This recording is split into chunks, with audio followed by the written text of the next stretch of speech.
Hello friends, welcome to my channel Teaching Made Easy. Today's topic is Vedanta philosophy, which is a part of Indian School of Philosophy. So, it comes under Astika or Orthodox philosophy. It believes in Vedas.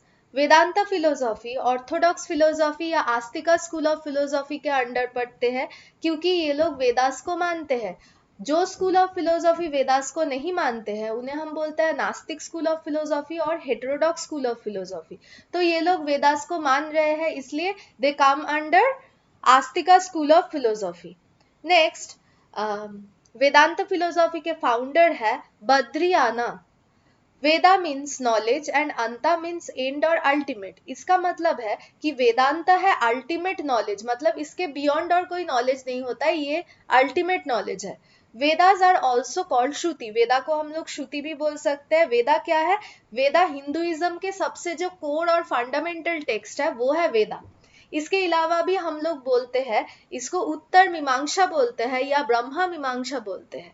Vedanta में तीन चीजों को emphasise किया गया है। एक है God और ईश्वर, सोल मतलब चित्त और मैटर मतलब अचित। ये तीन एंटिटीज के ऊपर वेदांता में स्पेशल एम्फसाइज दिया गया है। वेदांता के कुछ ब्रांचेस और उसके एक्सपोनेंट के बारे में अब हम लोग डिस्कस करेंगे। फर्स्ट ब्रांच है अद्वैता वेदांता, इनके एक्सपोनेंट है शंकराचार्य। नेक्स्ट है विशिष्ट अद्वैता वेदांता, इनके एक्सपोनेंट है रामानुचार्य। इसके बाद है द्वैत वेदांता माधवाचार्य, द्वैत अद्वैत Vedanta Nimbarkacharya, Shuddha Advaita Vedanta Vallabhacharya and last one is Achintya Bhedabheda Chaitanya Mahaprabhu. तो पहले ब्रांच के बारे में हम लोग डिस्कस करते हैं जो है अद्वैत वेदांता। ये सबसे ज्यादा पॉपुलर है वेदांता के ब्रांचेस में। इसमें हम लोग नाम से ही हमें पता चल रहा है अद्वैता मतलब क्या है, किसी एक चीज के बारे में बात हो रहा है, डुअलिटी के बारे में बात नहीं हो रहा है। यहाँ पे बोल रहा है एक, इसका मतलब एब्सेंस ऑफ डुअलिज्म, और they believed in non dualism. तो फिर एक ही अल्टीमेट रियलिटी है, वो क्या है? वो है ब्रह्मा। और जो बाकी फेनोमेनन वर्ल्ड है इन लोगों ने इसको इल्यूशन और माया बोल के डिस्क्राइब किया है और इनके एक्सपोनेंट है शंकराचार्य। नेक्स्ट है विशिष्ट अद्वैता वेदांता। यहाँ पे भी हम लोग बोल रहे हैं कि एब्सेंस ऑफ डुअलिज्म या नॉन डुअलिज्म, इसका मतलब ओनली वन रियलिटी, और वो जो वन रियलिटी होगा वो भी होगा क्वालिफाइड एब्सेंस ऑफ डुअलिज्म। तो फिर यहाँ पे क्या बोला जा रहा है, जो गॉड है, सोल है, नेचर है, सब कुछ डिफरेंट है लेकिन एक दूसरे से सेपरेट नहीं है। और ये लोग क्या कर रहे हैं? ये लोग भक्ति पे बिलीव कर रहे हैं, विष्णु को वर्शिप कर रहे हैं और इनके एक्सपोनेंट है Ramanujacharya. Next branch is Dvaita Vedanta. देखिए नाम से ही पता चल रहा है दो, द्वैता, इसका मतलब क्या है? ये लोग डुअलिज्म के बारे में बात कर रहा है, मतलब रियलिटी दो है। क्या है? सोल एंड ब्रह्मा, जो कंप्लीट डिफरेंट एंटिटीज है। ये लोग बोल रहे हैं गॉड सुपीरियर है, सुप्रीम है, एंड गॉड ही क्रिएट कर रहा है इस यूनिवर्स का। इसके जो एक्सपोनेंट है वो है माधवाचार्य। इसके बाद फोर्थ ब्रांच है द्वैता अद्वैता वेदांत। देखिए यहाँ पे द्वैता का भी प्रेजेंस है, अद्वैता का भी प्रेजेंस है। तो फिर ये लोग क्या बोल रहा है? ये लोग भी मान रहे हैं कि Brahma is the highest reality and Brahma के ऊपर कुछ सुपीरियर नहीं है।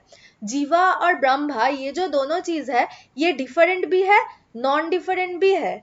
और वहां पे थ्री कैटेगरीज ऑफ एग्जिस्टेंस है। क्या क्या? जो हम पहले भी डिस्कस कर चुके हैं, वो है गॉड या ईश्वर, सोल या चित्त, और लाइफलेस मैटर और अचित। और इसके एक्सपोनेंट है निम्बकाचार्य। इसके बाद है फिफ्थ टाइप शुद्ध अद्वैता वेदांत। शुद्ध मतलब क्या है? शुद्ध मतलब pure, pure absence of dualism Advaita मतलब। अद्वैता मतलब क्या है? यहाँ पे डुअलिज्म नहीं है, एक ही रियलिटी है, वो भी क्या है? पूरा pure absence of dualism.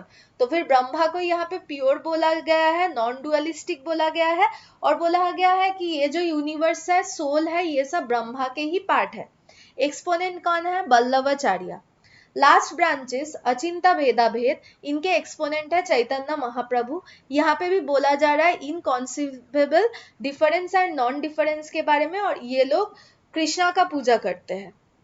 Next क्या है मेटाफिजिक्स, इसका मतलब रियलिटी क्या है। हम लोग मेनली रियलिटी के बारे में जब बात करेंगे तब हम अद्वैता वेदांता के बारे में ही बात करेंगे। तो यहाँ पे ओनली वन रियलिटी को फॉलो किया जाता है जिसको हम बोलेंगे एकम सत। और वो रियलिटी क्या है, वो रियलिटी है ब्रह्मा, जो कि एक अल्टीमेट रियलिटी है।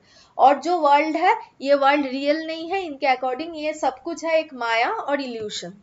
एपिस्टेमोलॉजी, नॉलेज का सोर्स क्या है, परा विद्या है जिसको हम स्पिरिचुअल नॉलेज बोलेंगे, अपरा विद्या है जिसको हम प्रैक्टिकल या वर्ल्डली नॉलेज बोलेंगे।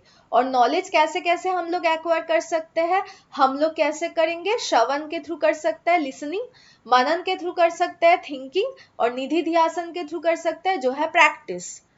नेक्स्ट है एक्सियोलॉजी, वैल्यूज कैसा होगा, to perform duty loyally and honestly, honestly अपना काम करना पड़ेगा, लॉयली करना पड़ेगा। To realise eternal universal self in man, तुम्हारे अंदर जो इटर्नल यूनिवर्सल सेल्फ है उसको पहचानना पड़ेगा। और इमेंसिपेशन मतलब लिबरेशन, एडुकेशन का अल्टीमेट एम ही है according to Vedanta philosophy, emancipation और लिबरेशन। एम्स ऑफ एडुकेशन क्या होंगे, physical development, mental intellectual moral development, character development, spiritual development. और क्या होगा, sensual control and purification of chitta and mind. ये कैसे करेंगे, योगा के थ्रू करेंगे। और क्या बोला जा रहा है कि वोकेशनल एडुकेशन देना पड़ेगा अकॉर्डिंग टू वर्ण प्रथा और कास्ट सिस्टम। जैसे तब के जमाने में होता था कि ब्राह्मण के लिए कुछ सिलेबस है, कुछ करिकुलम है, क्षत्रिय के लिए, वैश्य के लिए, शूद्र के लिए, इसके अकॉर्डिंग वोकेशनल एडुकेशन दिया जाएगा। और ये सब जो ऑब्जेक्टिव्स है ये क्या फुलफिल करेंगे, एडुकेशन की कौन से एम को, अल्टीमेट एम को, जो कि है इमेंसिपेशन और लिबरेशन। करिकुलम कैसा होगा, पराविद्या या स्पिरिचुअल नॉलेज, अपराविद्या वर्ल्डली नॉलेज और प्रैक्टिकल नॉलेज जो हम अपने एक्सपीरियंस के थ्रू गेन करेंगे। और वोकेशनल एडुकेशन एज पर वर्ण और कास्ट सिस्टम जो कि हमने बोला। मेथड ऑफ टीचिंग कैसा होगा, ओरल या मौखिक, चिंतन और थिंकिंग। टीचर का रोल क्या है, guide, mentor, parent, role model and friend. वो लोग गाइड होंगे, मेंटरिंग करेंगे, उनका पेरेंट की तरह रोल होगा, ये लोग उनके लिए एक रोल मॉडल जैसा होंगे, दोस्त होंगे। ये है रोल ऑफ टीचर। डिसिप्लिन कैसा होगा, तो ये जो वेदांत फिलोसॉफी है इनके डिसिप्लिन बहुत स्ट्रिक्ट है और सेल्फ डिसिप्लिन को माना गया है। Self realisation only possible, self realisation और सेल्फ एक्चुअलाइजेशन कैसे प्रोसेस होगा, कैसे संभव होगा, through training and discipline. And true discipline means क्या है, जब कॉन्सेंट्रेशन एकाग्रता रहेगा तभी ट्रू डिसिप्लिन रहेगा। तो that's all for today, thank you students.